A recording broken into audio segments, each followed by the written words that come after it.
Welcome back into Great Day Washington. It's time now for our morning mix. And this morning we are celebrating a big success story born right here in the DMV. Gonzaga College High School's own Caleb Williams was awarded the Heisman Trophy on Saturday, college football's highest honor. Wow. The University of Southern California star got his start right here in D.C., and he lit it up on the big stage, throwing for more than 4,000 yards this season and 37 touchdowns. Now, Caleb is the first person born in the DMV to win college football's most prestigious individual award. And what I loved about this, and we talked about this last week, the other quarterbacks that were nominated are all in the college football playoffs. Right. So Caleb gets up there and is like, well, I won this. You guys are in the college football playoffs. Guess we can't all win everything, can we? He said there's still more work to do. I was so impressed with his speech because he was in a room with Heisman Trophy winners all behind him, very important people out in the crowd, people from his childhood, former coaches. And he took his time with that speech, was so slow and commanding. It even took a little bit to get it up on his phone.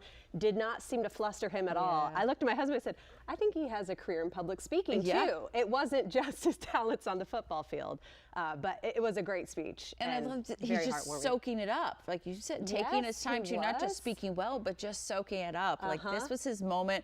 He's a sophomore in college. Like he's got so much more ahead of him, and kind of a good consolation prize for not being in the college football playoffs. His tribute to his dad, by the way, was so sweet when he called out his mom and his dad. He and his dad worked really hard to kind of orchestrate what his career was going to look like. And so it was as much of a big a night for his dad as it was for him. Congratulations to Caleb and everybody that's helped him. It was really exciting.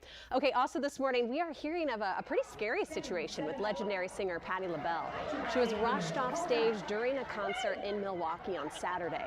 The show at the Riverside Theater ended up getting postponed because of a bomb threat. In a social media video, you can actually hear the singer scream. She screams, "Wait," as 3 men escorted her off stage. Band members rushed behind, and you can hear really confused spectators asking, what's happening, right? Police evacuated everyone as they investigated. A concert organizer thanked the Milwaukee Police Department for everyone's safe and orderly exit. They are working to reschedule the show. About 2,500 people were in attendance. And when you think of some things we've heard with crowd situations and surging, and it is a big deal that they got them out safely and calmly, given that it was a bomb threat. And everybody didn't rush out, and how scary for her too. I mean, you see these 3 men that you don't know coming up on stage. I didn't know if she recognized them if they were like her security or whatnot. But she obviously was so confused. The weight had like some fear in it. So I'm glad everybody got out safely. But just 2 songs in that happened. Okay, there was also a big moment in Brooklyn. A new bronze statue of the Notorious B.I.G. stands tall in Dumbo. The 9-foot-tall monument to the rapper was unveiled Friday. The area also has speakers playing some of the hip-hop legend's greatest hits as you walk up to the statue.